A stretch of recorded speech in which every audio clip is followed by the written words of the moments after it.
Welcome to the Playing Books podcast. I want you to do something for me. Oh, starting with an interactive exercise. I like it. Yeah, just a quick one. So picture stepping outside your front door right now.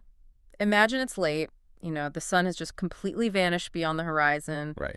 Close your eyes and just feel that subtle shift in the air as the day cools off. The traffic dies down, the neighborhood goes quiet, and well, your body starts telling you it's time to wind down. It's that classic evening fatigue. Exactly.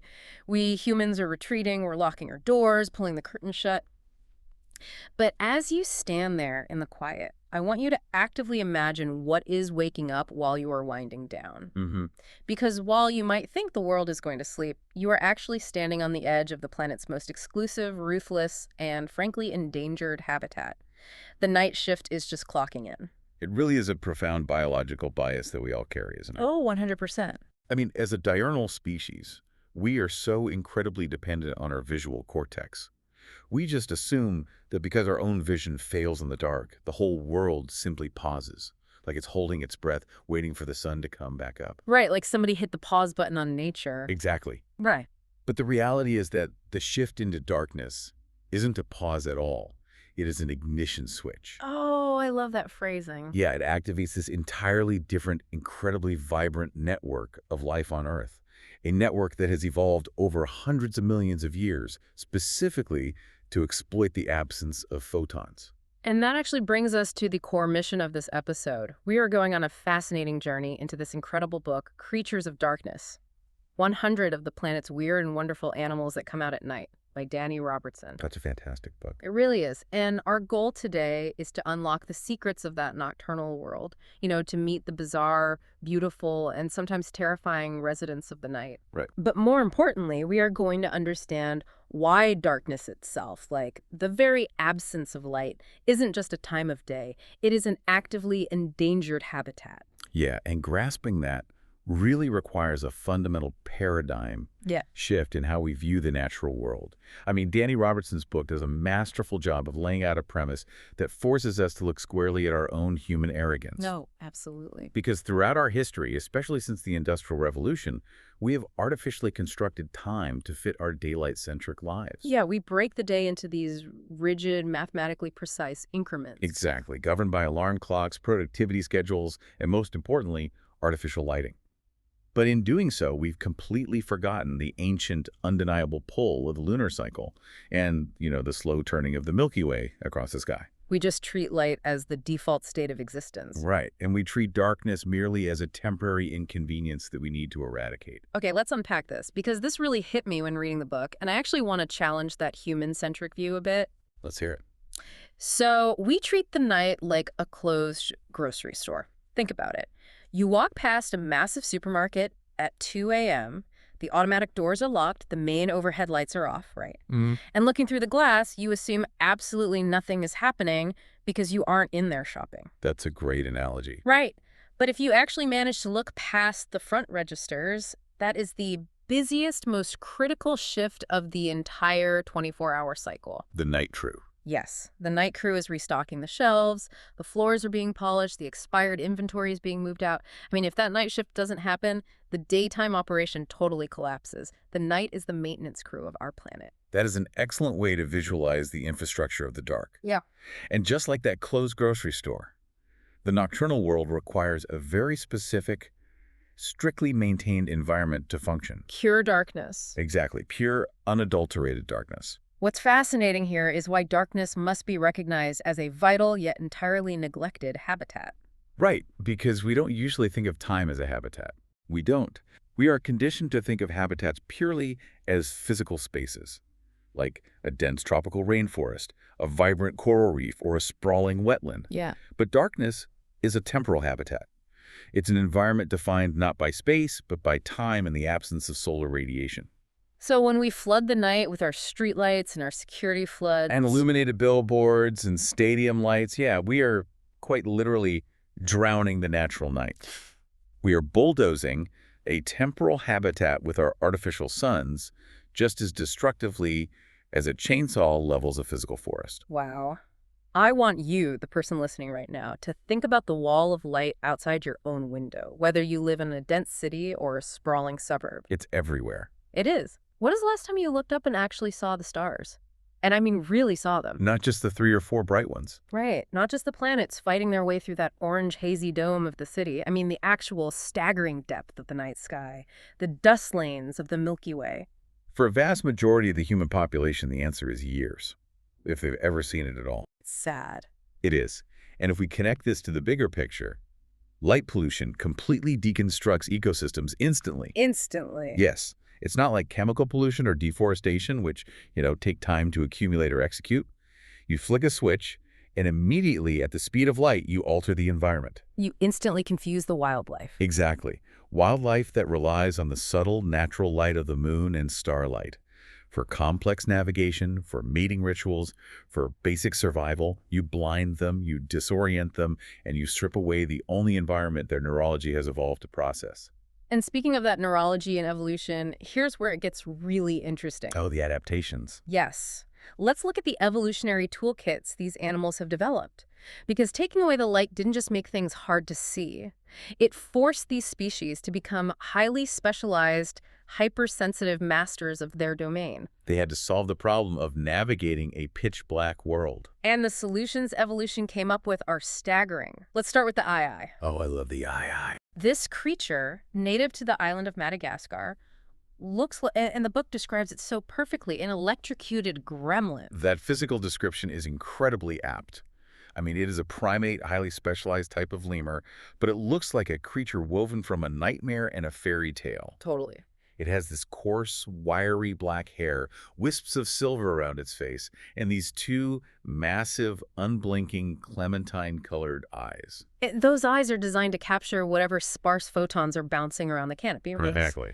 But wait, if they are hunting in the pitch black of the dense Madagascar rainforest canopy, big eyes aren't enough. I mean, a canopy at night blocks out almost all moonlight. Right. So how are they actually finding food? Because the book details their hands, and it sounds absolutely alien. It really does, because vision is secondary for the eye's hunting methodology. The real marvel lies in its auditory and tactile processing. The fingers. Yes, as you noted, its hands are bizarre. It possesses these long, spindle-like claws, but the middle finger of each hand is incredibly elongated, skeletal, and highly maneuverable. It looks exactly like E.T.'s glowing finger. That is the perfect comparison. It possesses a ball and socket joint, which gives it an incredible range of motion independent of the other digits. Yeah. And it uses this specialized alien digit to tap on the wood of trees at a staggering rate of up to 8 times a second. 8 times a second. Yes. But wait, if it's tapping a tree that fast, how does it differentiate between the sound of a hollow chamber with a juicy insect grub in it versus just a rotten piece of wood or a solid branch? I mean, the processing speed of its brain must be off the charts. It absolutely is. The eye is using a highly complex, active form of percussive echolocation. Wow. Yeah, when it taps the wood, it uses its massive bat-like ears to capture the acoustic resonance of the wood. The time delay and frequency shift, the returning sound wave, allow the eye's auditory cortex to essentially map a 3-dimensional hollow space inside the solid wood. That's unbelievable. It can literally hear the microcavities where insect grubs are hiding. And furthermore, it can likely hear the grubs themselves shifting in response to the tapping. Oh, so the grubs give themselves away. Exactly. And once it pinpoints the exact location through this acoustic mapping, it gnaws a hole through the bark with its continuously growing incisors. Then it inserts that same long, specialized middle finger, acting like a fleshy hook to scoop the food out. It is a hyper-specialized adaptation that exists solely because it was forced to hunt prey. It cannot see in pitch blackness. Right. That is just mind-blowing. It's essentially using sonar to see through solid wood in the dark. Pretty much. But the eye uses active echolocation to find food hidden inside a stationary object. What if your prey's out in the open, highly alert, and fast? You need a different strategy. Yeah, you can't go around tapping on things or you'll give yourself away. Yeah. That requires an entirely different auditory weapon. Which brings us to the barn owl. Ah, yes. When you read about the barn owl in this book, it sounds less like a bird and more like an apparition. A ghost of the night. Yes. It has this perfect white heart-shaped face and 2 bottomless black eyes. And it glides through the night completely silently. And that silence is the cornerstone of its hunting strategy. Because most birds generate a significant amount of aerodynamic turbulence when they flap their wings. Right, that swooshing sound. Exactly. Air rushes over the rigid feathers, creating vortices that produce that familiar flapping noise. But the barn owl has evolved a fascinating workaround. The leading edges of their primary flight feathers are serrated, almost like the teak of a comb. Wait, serrated feathers? Yes. These serrations break up the massive air turbulence into smaller micro-turbulences. This effectively dampens the acoustic signature of their flight, shifting the noise into frequencies that their typical prey, like mice and voles, simply cannot detect. Okay, so they are literal stealth bombers. They really are. But they still have to find the mouse in complete darkness. The book mentions that heart-shaped face isn't just a beautiful pattern, it's basically a biological satellite dish, right? That's a great way to describe it. The facial disc of the barn owl acts as a parabolic reflector. Wow. Yeah, the stiff feathers of the disc capture high frequency. Sounds like the faint rustling of a mouse in the grass or the chewing of a seed, and channel those sound waves directly toward their ear openings, which are hidden beneath the feathers. That's so cool. But the most astonishing feature is the placement of those ears. They are asymmetrical. Wait, asymmetrical? Yes. One ear opening is positioned slightly higher on the skull than the other, and one points slightly upward while the other points slightly downward. Hold on, so their ears are literally lopsided. Basically, yes. How does that help them? Doesn't that just confuse their hearing? Quite the opposite, actually. Yeah. Because the ears are asymmetrical, a sound coming from below the owl will hit the lower ear a fraction of a millisecond before it hits the higher ear. Oh, I see. And it will be slightly louder in one ear based on the vertical angle. A sound coming from the left will hit the left ear first. By processing these microscopic time differences and intensity differences in both the horizontal and vertical planes, the owl's brain can calculate the precise three-dimensional coordinates of the sound source. That is insane. They can pinpoint the exact location of a scurrying mouse in absolute pitch-black darkness, even under a layer of snow. No way, under the snow. Yes, they possess some of the most sensitive, mathematically precise hearing of any animal on the planet. It's like having a targeting computer in your brain. But, Robertson points out a massive ongoing tragedy here. The barn owl is the classic farmer's friend. Historically, yes. For centuries, they have been clearing out rodents, hunting along miles and miles of agricultural hedgerows. But human agriculture has violently intensified. The book states we've lost 118,000 miles of hedgerows since 1950 alone. It's a devastating loss of habitat. We whip out the natural brush to make larger, machine-friendly fields, and worse, we polish up these old, tumble-down barns where they used to nest. We convert them into luxury homes and slap massive, blinding security floodlights on them. Right. We are literally evicting this beautiful ghost from its home, destroying the architecture of the dark that it relies on. Precisely. We are systematically dismantling their temporal habitat and their physical hunting grounds simultaneously. And this destructive habit affects the lesser-known oddities of the night, too. Take the European nightjar, for instance. Oh, the goatsucker. I genuinely love this one. It's a fantastic, albeit entirely inaccurate name, steeped in ancient myth. Right. People used to see them flying low around livestock at night and just assume they were drinking milk from the goats. Which is ridiculous, but physically, the nightjar is an evolutionary marvel. It is a covert hawker of the night. It hunts flying insects on the wing in low light. Yeah. And to do this, it has developed what ornithologists call rictal bristles, essentially stiff, highly sensitive, whisker-like feathers that protrude around its beak. Yeah, the book describes its mouth, and it is honestly terrifying. It has an almost unhinged jaw, known as a gape. Massive gape. It says that when the nightjar opens its mouth to catch a moth midair, it looks like a cavern opening up. So are those rictal bristles acting like a sensory net? That is the prevailing scientific theory, yeah. The rictal bristles likely provide tactile feedback, acting much like a cat's whiskers. Oh, okay. When a nightjar is flying through the dark at high speeds and a moth brushes against those bristles, it triggers an immediate reflex. This allows the bird to snap its massive gape shut around the prey, even if it can't perfectly see it in the final millisecond of the strike. Incredible. They are masters of the twilight, relying on a combination of excellent low-light vision and those tactile reflexes. It's incredible how many different ways nature has solved the problem of hunting in the dark. And taking a hard pivot from birds to arachnids, we really have to talk about the deathstalker scorpion. Oh, definitely. Because this one introduces a completely different mechanism of nocturnal existence. Indeed. Found in the extreme heat of the desert environments of North Africa and the Middle East, the deathstalker is an obligate nocturnal creature. Right, they have to avoid the sun. Exactly. They burrow deep into the sand or hide under rocks during the day to escape the lethal furnace of the desert sun. They emerge only at night when temperatures plummet to hunt insects, spiders, and even other scorpions. But the most bizarre detail about scorpions, and the book points out that science still isn't 100% sure why this happens, is that under ultraviolet light, these creatures glow. They do? Like brightly, intensely glow in a neon blue-green color. And it's not just the deathstalker. Almost all scorpions do it. Even fossilized scorpions from millions of years ago glow under UV light. Yes, it is a phenomenon called fluorescence. The scorpion's exoskeleton contains a highly specialized, very thin layer in the cuticle called the hyaline layer. Okay. This layer contains certain chemical compounds, primarily beta-carboline, that absorb long-wavelength ultraviolet light, which is invisible to us, and re-emit it as visible green or blue light. Oh, cool. But as you mentioned, the evolutionary purpose of this fluorescence remains one of biology's great nocturnal mysteries. Right. The book throws out all these fascinating theories like, is it a built-in sunscreen to protect them if they get caught out at dawn? Which is plausible. But that doesn't make total sense since they hide during the day. Is it a way to dazzle or confuse their prey? Or maybe a way to recognize each other in the dark? There are so many ideas. Some scientists even think the entire exoskeleton acts as a giant full-body eye, sensing when they are fully concealed in the shadows versus exposed to moonlight because they apparently glow brighter under the moon. The full-body sensor theory is currently one of the most compelling. Really? Yeah, because scorpions have notoriously poor eyesight.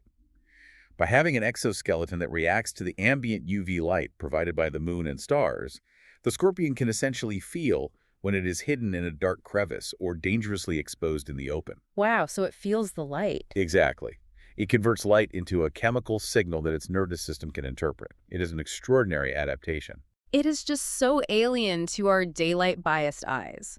The sheer joy of reading this book is realizing how strange and deeply complex our own planet is. Right. But as we see time and time again, when humans encounter something strange and alien in the dark, we don't usually react with scientific curiosity. Well, we certainly do not. We react with terror. It is an unfortunate human reflex. Because we are so heavily reliant on our visual cortex, when our primary sense is taken away by the setting sun, our imaginations rush in to fill the void. Yeah, the unknown becomes a canvas for our deepest anxieties. Humans have a long, dark history of creating monsters out of what we cannot see or understand. We really do. And the book explores these myths, misnomers, and the monsters of our making so beautifully. It really shows how our fear of the dark has directly translated into the vilification and persecution of incredible creatures. Let's start with what has to be the ultimate heavy metal insect of the natural world. Oh, I know where you're going with this. The death's head hawk moth. Acherontia atropos. Just the Latin binomial name alone sounds like a terrifying omen. It really does. It references Acheron, the river of pain in the Greek underworld, and Atropos, the fate who severs the thread of life. That is so intense for a bug. It's a massive moth, cloaked in this dark velveteen fuzz, and on its thorax it has a stark yellow and black marking that looks exactly like a grinning human skull. A very clear skull pattern. Yeah, and if that wasn't enough to terrify people, when you disturb it or pick it up, it emits this unnerving falsetto squeal. It literally squeaks at you. It does. Now, a squeaking moth with a skull on its back flying around at night, it's basically custom designed to trigger human superstition. The squeak is particularly fascinating from a biological standpoint, though. Unlike most insects that produce sound by rubbing body parts together like a cricket rubbing its wings, the death's head hawk moth produces sound internally. Wait, internally? Yes. It has an organ called the epipharynx inside its proboscis. It expels air out of this organ, acting very much like an accordion or a bellows, which creates that distinct, high-pitched squealing sound. That's amazing. It is an acoustic defense mechanism designed to startle predators like birds or bats. But its behavior is just as audacious as its look and its sound. It doesn't just quietly sip nectar from nocturnal flowers like a normal moth. It has a taste for honey. Ah, yes, the honey thief. So it actively sneaks into the hives of honeybees. No, wait. How does a giant, clumsy moth sneak into a highly organized fortress of tens of thousands of stinging bees without being immediately swarmed and killed? That is where the moth employs a staggering piece of evolutionary espionage. I love that phrase. Bees communicate and recognize intruders primarily through scent. The death's head hawk moth produces an intoxicating chemical cocktail. Specifically, it synthesizes cuticular hydrocarbons that perfectly mimic the bee's own scent profile. Are you serious? I am. It is essentially wearing chemical camouflage. It walks into the hive, invisible to the bee's olfactory sensors, calmly pierces the honeycomb with its short, sturdy proboscis, and just robs them blind. It's an insect cat burglar, but because of its ominous look, its squeak, and its nocturnal habits, humans have vilified it for centuries. Unfairly, yes. It was widely considered a harbinger of death and disease across Europe. The book tells this incredible historical story of how they supposedly tormented King George III. Right, during his bouts of mental illness. Yeah, these massive moths fluttered around his bedchambers, and the courtiers genuinely believed the moths were driving him into madness. They were even reported to be hovering ominously around the execution block of King Charles I. We projected our own political instability and fear of death onto a moth that just wanted to steal some honey. It's a classic textbook example of projecting human anxieties onto nature. The moth is merely a masterpiece of chemical mimicry, but we turned it into a demon. Exactly. And tragically, we did the exact same thing to a much cuter, seemingly harmless animal. Oh, the European hedgehog. Yes. The Tudor persecution. This entire section of the book blew my mind. During the Tudor period in England, there was this widespread, legally accepted belief that hedgehogs were sneaking into pastures at night and stealing milk directly from the udders of sleeping cows. Yes. The narrative was that these prickly little dairy thieves were draining the cows dry in the dead of night, damaging the agricultural economy. But hold on, how did the milk myth even start? A hedgehog is tiny and a cow is massive. It makes no logistical sense. The myth likely originated from simple, circumstantial observation. Hedgehogs are nocturnal foragers, and pastures where cows graze are often rich in insects, beetles, and earthworms. Okay, that makes sense. Furthermore, cows generate a significant amount of body heat. On a cold English night, a hedgehog might very well be found sleeping near a resting cow to share its warmth, or foraging in the grass right beneath it. So they were just looking for bugs and a warm place to nap? Exactly. But a farmer comes out at dawn, sees the hedgehog near the udder, notices the cow has less milk perhaps due to the cold or other factors, Right. and incorrectly connects the two variables. Wow. Post hoc ergo propter hoc. They assumed causation from correlation. And the consequences of that bad science were devastating. The government actually put an official bounty on them. They did. You could bring a dead hedgehog, which they called an urchin, to the church wardens or local authorities and get paid a groat. A groat was a serious piece of silver. That was roughly half a day's wage for a skilled laborer in the 1480s. It was a very lucrative bounty. They slaughtered hundreds of thousands of them over 200 years, based entirely on an agrarian myth. And the ultimate tragic irony of this whole milk thief narrative. The irony is physiological. Hedgehogs, like many adult mammals, are severely lactose intolerant. It's so sad, but almost comical. They lack the digestive enzyme lactase required to break down the sugars in cow's milk. If a hedgehog were to consume a significant amount of cow's milk, it would suffer severe gastrointestinal distress, dehydration from diarrhea, and likely die. The very crime they were executed for was biologically impossible for them to commit. Exactly. We projected our economic fears and our fear of the dark onto them. The same psychological projection applies to the Tasmanian devil, too. Oh, absolutely. These poor creatures got their monstrous name entirely because of terrified Western settlers. Imagine being a British settler, newly arrived in the alien landscape of Australia. You are sitting by the fire in the pitch black of the bush, a darkness you don't understand, and suddenly you hear these blood-curdling, guttural, demonic screams echoing from the dense undergrowth. It would be terrifying. You'd probably think the forest was full of demons, too. Auditory illusions in the dark are incredibly powerful. Without visual confirmation, the human brain exaggerates the threat of a sound. And when the settlers finally caught sight of the animal making the noise, the devil's physical appearance just confirmed it for them. Right. The teeth. Yes, its stocky, muscular build, incredibly powerful jaws that can crush bone, and sharp teeth. It only served to confirm their supernatural fears.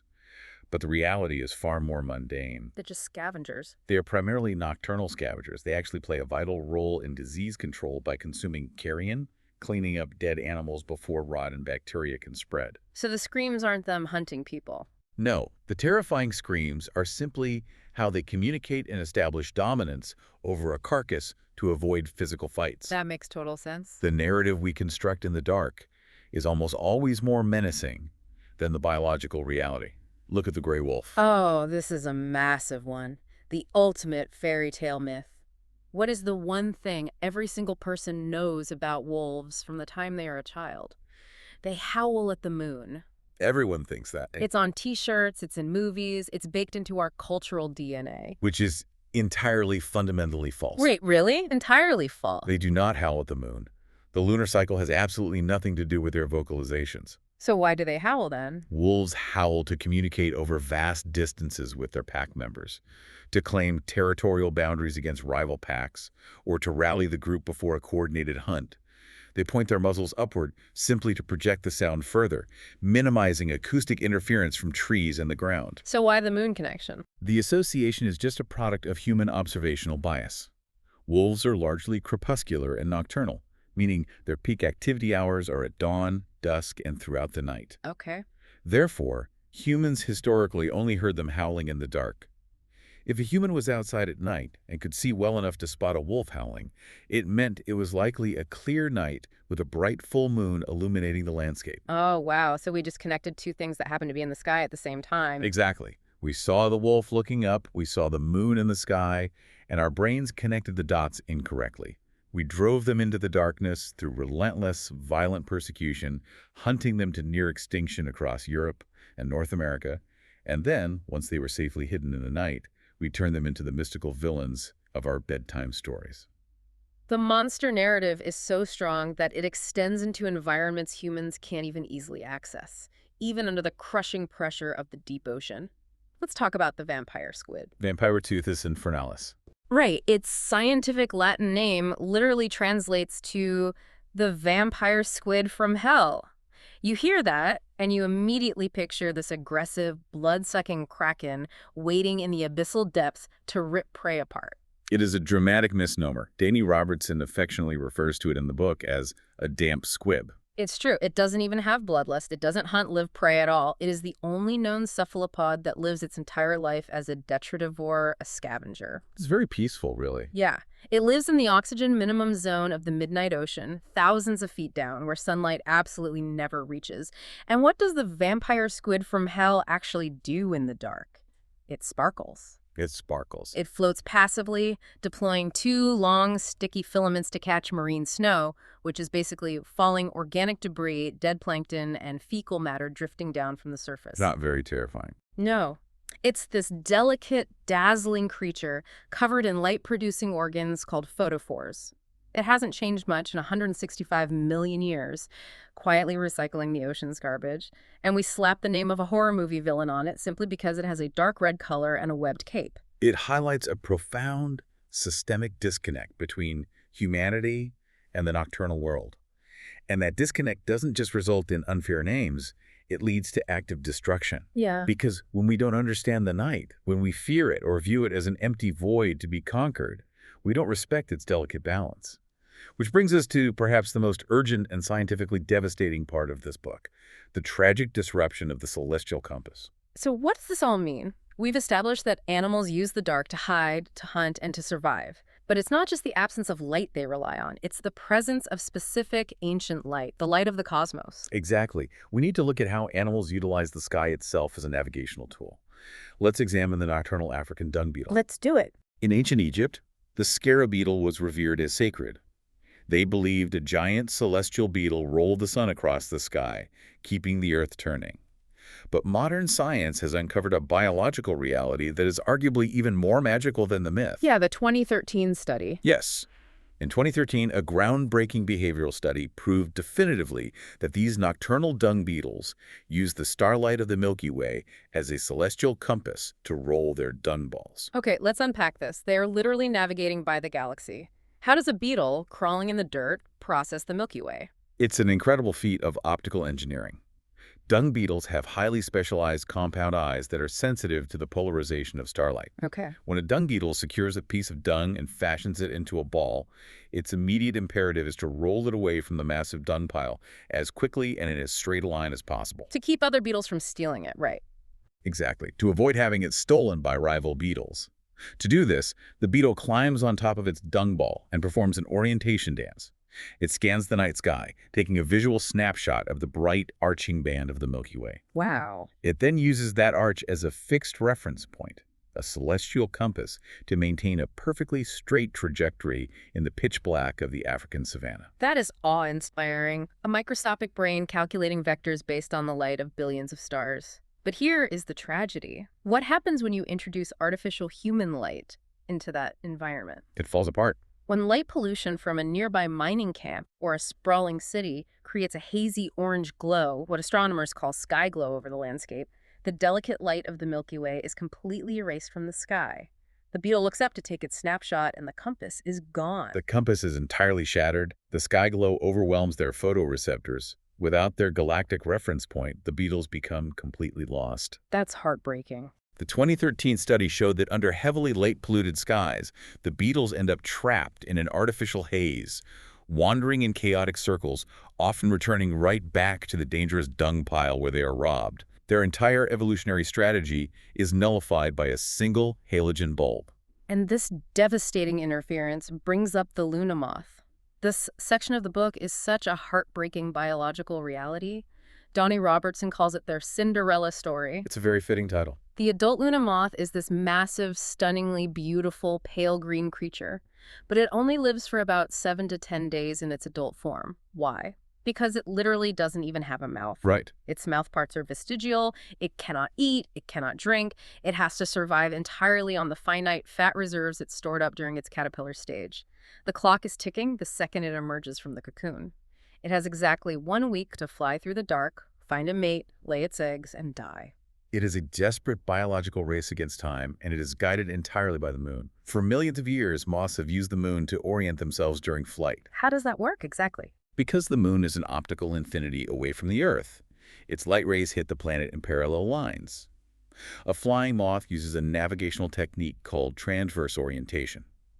By keeping the light of the moon at a constant fixed angle to its eye, say exactly 90 degrees to the left, the moth guarantees that it will fly in a perfectly straight line across vast distances. Oh, that makes so much sense. The moon tells them which way is up and helps them cover the miles necessary to follow a female's pheromone plume. But then a human builds a house in the woods and turns on a porch light, and everything goes wrong. Catastrophically wrong. To the moth's ancient neurological wiring, that glowing 60-watt porch light is a localized moon. Right. But because the porch light is incredibly close, the light rays are radial. They spread outward from the source. As the moth flies past the porch light, the angle of the light hitting its eye suddenly changes. The moth's brain registers this as an error in its flight path.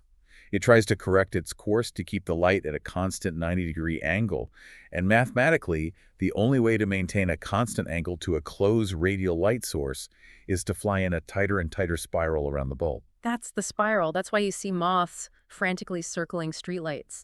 They aren't drawn to the heat and they aren't attracted to the light in some romantic way. Their navigational software has been hijacked. Exactly. They are trapped in a fatal, confusing mathematical spiral until they drop dead of exhaustion on the pavement, burn themselves on the glass, or get eaten by a bat waiting in the shadows. They literally waste their precious, mouthless 7 days spiraling around a fake moon. It is a lethal evolutionary trap. And the disruption of darkness isn't just about navigation. It drastically limits foraging behavior, too.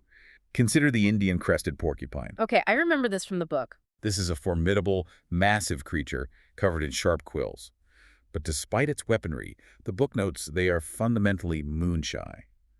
They actively avoid foraging during the bright light of a full moon because the increased visibility makes them highly vulnerable to apex predators like leopards. Right, they map their entire feeding schedule around the lunar cycle.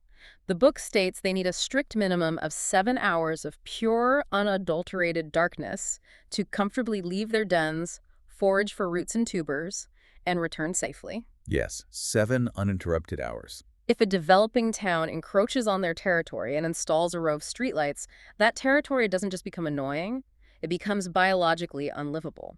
The streetlights create a permanent full moon. The porcupine refuses to leave its den out of fear, and it eventually starves in its sleep. This raises an important question, and it's the absolute core of ecological consequence that Dani Robertson is trying to convey. We have to look at the cascading effects. The domino effect. Yes. If a dung beetle gets lost and can't transport its dung, what happens to the nutrient cycle of the soil? The soil degrades, the plants die. If millions of moths are trapped spiraling into porch lights until they're exhausted deaths, What happens to the nocturnal flowers that rely on them for pollination? The plants fail to reproduce. Exactly. You pull one tiny thread of the dark, you displace one moth or one beetle, and the entire ecosystem begins to unravel at a frightening pace. That is a terrifying thought, that our lighting choices are quietly dismantling the food web while we sleep. But nature is relentlessly adaptable. Some animals haven't just succumbed to our lights, they've actively adapted to the chaos we've created. They have. Let's talk about urban coexistence and the unsung heroes of the night. Because we've built these massive, confusing, locked-down concrete cities, and the animals are just solving the puzzles. And no creature solves the complex puzzles of the human environment quite like the raccoon. The ultimate urban puzzle solvers, they are so culturally ubiquitous. But I never knew the biological reason why they had those famous Zorro masks across their eyes. I just thought it was a fun evolutionary quirk. It's actually highly functional. Yeah. The dense black fur immediately surrounding their eyes absorbs scattered light and drastically reduces glare, giving them superior night vision in heavily lit urban environments. And because they've chosen to live right under our noses, navigating our trash cans and our attics, they've had to get substantially smarter. They possess an extraordinary level of cognitive adaptability. Raccoons have highly dexterous front paws. But it's not just the physical structure that's impressive, it's the neurobiology. How so? A massive proportion of their somatosensory cortex, the part of the brain that processes touch, is dedicated to their front paws. They essentially see the world through their hands. Wow. And because humans continually escalate the complexity of our defenses, putting food in locked bins, screw-top jars, and behind complex latches, the raccoons have essentially been forced into an evolutionary intelligence boot camp. They have learned to unscrew jars, manipulate intricate carabiners, and twist open door handles. They adapted to human-made obstacles by becoming master lockpicks. We often dismiss them as nuisance pests knocking over our bins in the middle of the night, but really they are incredibly successful urban pioneers who are beating us at our own game. They really are. And if we want to talk about animals adapting to us, we have to talk about the house mouse. This section of the book genuinely made me stop and reevaluate my relationship with the natural world entirely. It forces a profound ethical reflection. We owe an immeasurable, often unacknowledged debt to the house mouse. We do. As a species, they have shadowed humanity's expansion across the globe. They utilize our nomadic camps, stowed away on our wooden ships, and burrowed into the walls of our modern homes, exploiting the warmth and the discarded food we provide. But the trade-off for that proximity is staggering. Right. Because of their intelligence, their rapid reproductive cycle, their adaptability, and most crucially, their close genetic homology with humans, they have become the unsung heroes of modern biomedical research. It's the foundation of it, really. The book frames it so powerfully. The crumbs of free food they steal from our pantries and the warmth they borrow from our walls is a microscopically small price to pay for what they have given humanity. Without the house mouse serving as our primary biological proxy, we wouldn't have developed vaccines for polio or meningitis. Absolutely true. We wouldn't have countless cancer-fighting drugs, neurological treatments, or immunological breakthroughs. We owe our extended human lifespans, in many tangible ways, to this tiny nocturnal rodent that we usually try to trap and eradicate. It is a profound, albeit non-consensual, biological partnership. They endure the darkest aspects of human scientific curiosity so that we might live.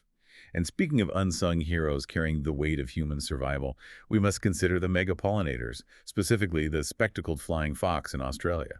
These are not your average tiny cave bats. They are massive, highly intelligent megabats with a wingspan of over 3 feet. They are magnificent. They have this beautiful golden fur around their eyes that looks like a pair of spectacles.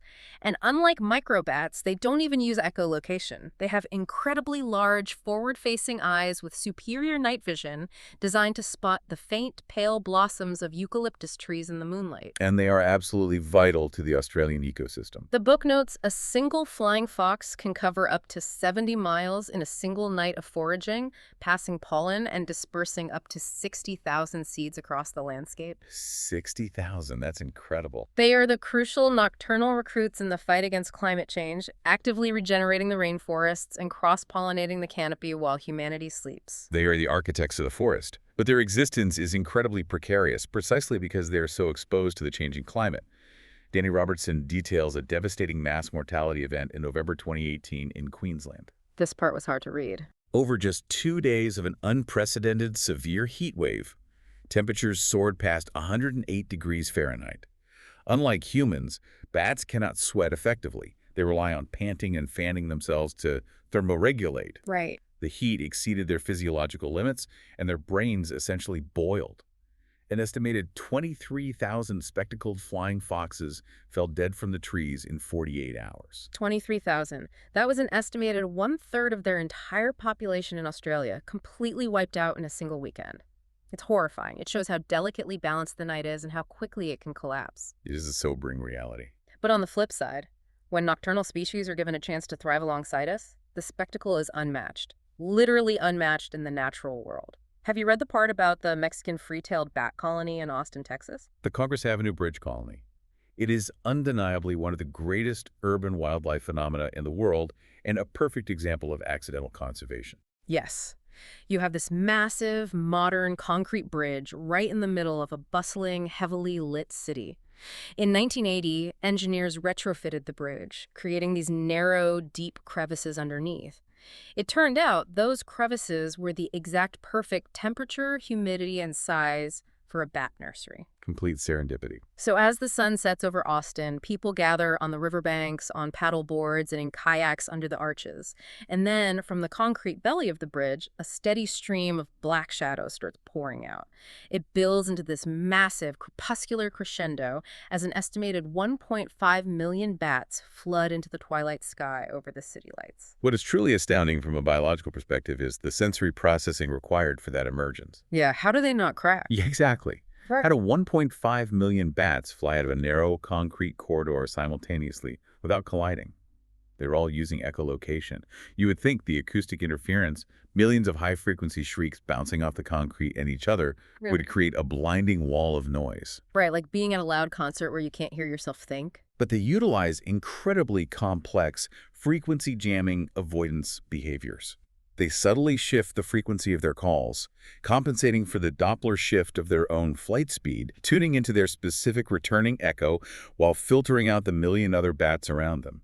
It is a symphony of acoustic engineering. Millions of them, living right in the heart of the city, eating literally tons of agricultural pests and mosquitoes every single night.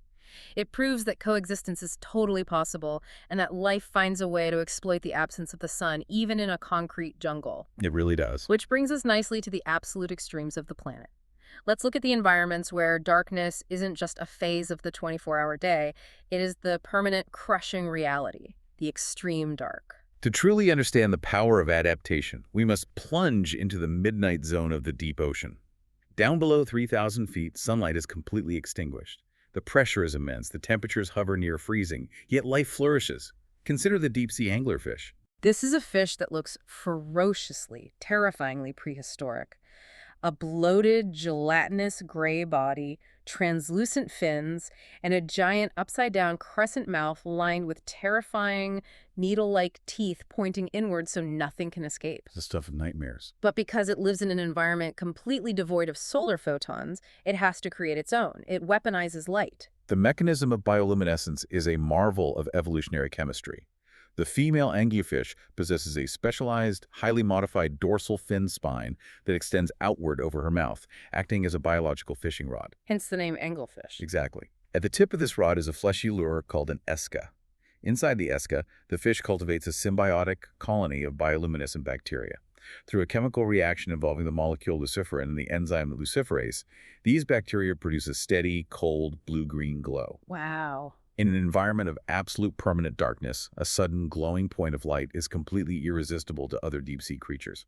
They swim toward the light, mesmerized, completely oblivious to the cavernous jaws waiting just behind it in the dark. It's brilliant, it's brutal, and it's highly efficient. And then, sharing that abyssal plane, you have the sea pig.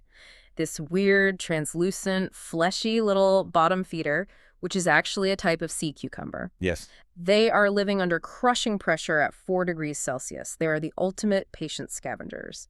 The book mentions another deep-sea creature, an isopod, that went 5 years between meals in a laboratory setting. 5 years. That's incredible. In the deep ocean, you just sit in the dark and wait for marine snow or the carcass of a whale to drift down from the surface. The extreme dark forces us to completely redefine what survival looks like.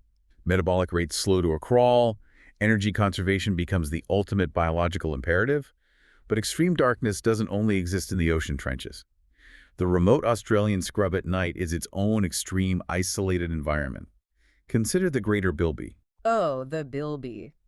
This is a fascinating marsupial that looks like a cross between a small wallaby and a rabbit, with these long, sensitive snouts and huge pink ears for dissipating heat.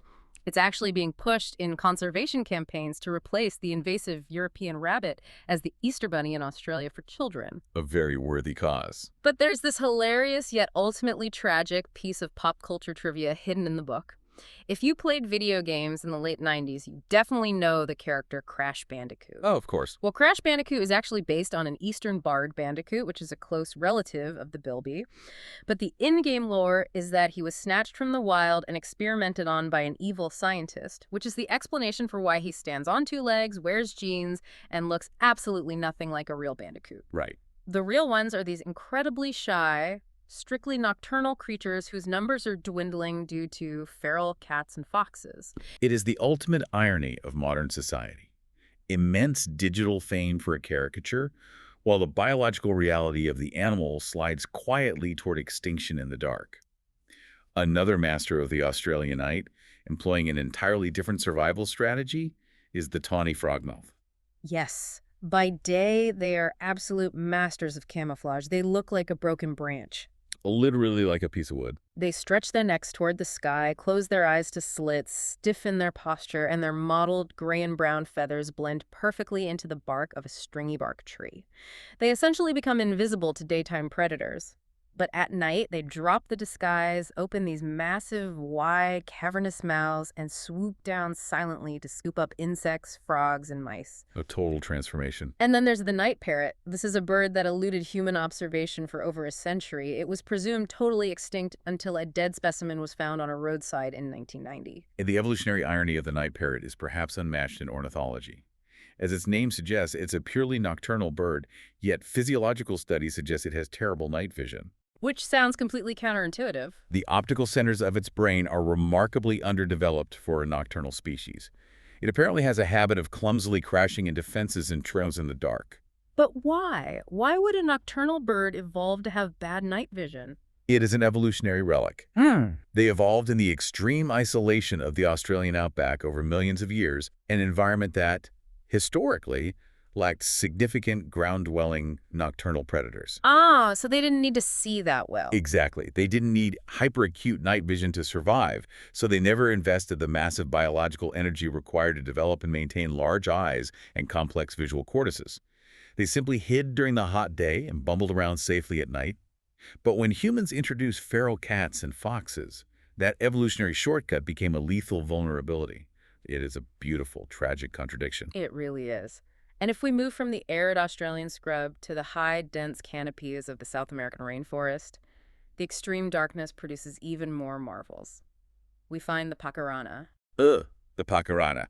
The name translates from the Tupi language roughly to the false paca, or the terrible mouse. A terrible mouse. That is actually a slow-moving, incredibly robust, giant rodent that loves to eat fruit. They look a bit like a capybara.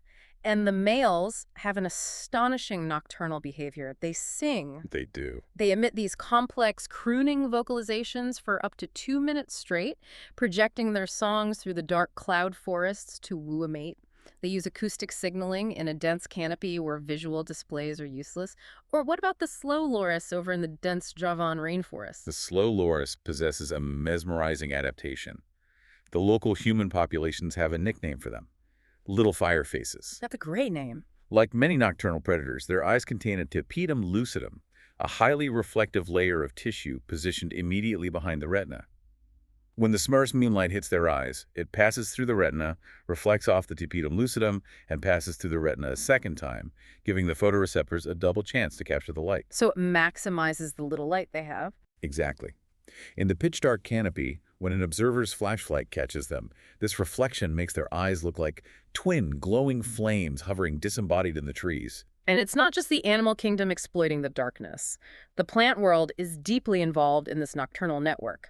Take the queen of the night flower, a type of epiphyllum cactus. Oh, this is fascinating. It is a sprawling, often ugly plant for most of the year, but it blooms incredibly rarely, sometimes only one night a year, and only in the deepest part of the dark. It unfurls massive, stark white petals and releases a thick, intoxicating perfume of volatile organic compounds into the dark for a few brief hours.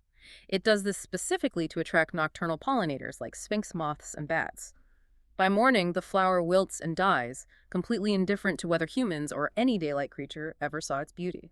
If we synthesize all of this, from the crushing bioluminescent pressure of the deep-sea trench to the arid starry Australian outback to the vibrant, acoustically complex Colombian canopy, we are forced to a profound realization. But the dark is alive. Yes, the darkness is not an empty void. It is not a waiting room for the morning. It is a bustling, complex, finely tuned engine of global biodiversity. The dark is alive. Which leaves us with one final, fascinating creature to discuss from the book, the human animal. Specifically, Dani Robertson profiles the astronomer. The book playfully classifies them with a fake Latin name, Stella Servitor Somnolentis, the sleepy star watcher. I love that gentle inclusion. It serves as a necessary reminder that we, too, as a species, have a deep ancestral physiological connection to the night sky. The astronomer is described affectionately as a pale, dark-circled human who relies entirely on the pristine, unpolluted night sky to understand our place in the expanding universe. Without the dark, our understanding of physics, of time, and of our own origins is fundamentally blinded. We need the dark just as much as the dung beetle needs it to navigate, or the barn owl needs it to hunt. It is a core part of our human heritage. For thousands of years, we sat around fires, we looked up at the Milky Way, we told stories, we mapped the seasons, we asked the biggest philosophical questions, and we found our place in the cosmos. And this brings us directly to the most urgent, practical lesson of Dani Robertson's work. As a global society, we are currently facing so many overwhelming, seemingly insurmountable environmental crises. The warming of the climate, the acidification of the oceans, the mass deforestation of the Amazon. Right, massive issues. Fixing those issues requires generations of effort, trillions of dollars, and complex international treaties. But light pollution, the destruction of the temporal habitat of the dark, that is the singular environmental crisis we can reverse at the speed of light. Literally. By flicking a switch. It is mathematically that simple, and that is my direct, practical challenge to you, the person listening right now. Embrace the dark side. When you go home tonight or before you go to bed, I want you to walk around the perimeter of your property. Look at your lights. Do you really, truly need that 10,000 lumen LED floodlight blazing across your driveway all night long? Probably not. Do your decorative garden lights need to be illuminating the bushes at 3 a.m. when everyone is asleep? Turn off the unnecessary lights. Install motion sensors. Angle your lights downward. Let the starlight stream back into your neighborhood. Restore the ancient natural order of your own backyard. You have the immediate, tangible power to instantly recreate a lost, endangered habitat. It is a profound, highly impactful act of conservation that costs absolutely nothing, requires zero legislation, and takes effect instantaneously. Just the flick of a wrist gives the night back to the moths, the owls, and the stars. To really understand this hidden ecology and to dive completely into this shadowy world, you absolutely need to read the full book. I highly encourage everyone listening to purchase Creatures of Darkness, 100 of the Planet's Weird and Wonderful Animals That Come Out at Night by Dani Robertson. Buying this book doesn't just educate you, it directly supports vital nocturnal conservation efforts and opens your eyes to a complex, beautiful world you never knew existed right outside your bedroom window. And the conversation and the work certainly do not stop here. The author is doing incredible, tireless work advocating for dark sky preserves globally. Yes. Go find Dani Robertson on social media, engage with her work, share your newfound appreciation for the night, and let her know you're actively turning your lights off. Be a part of the dark sky movement. And of course, thank you so much for spending your time with us in the shadows today. If you enjoyed this journey, please follow, subscribe, and share the Playing Books podcast with your friends. Before we leave you today, I want to offer one final provocative thought for you to mull over. We spend so much of our modern lives terrified of the dark, building massive artificial suns to keep the shadows at bay. But if the night is actually the planet's most vibrant, essential, and delicate sanctuary, well, what vital parts of our own human nature, our own quiet contemplation, are we starving by refusing to step back into the dark?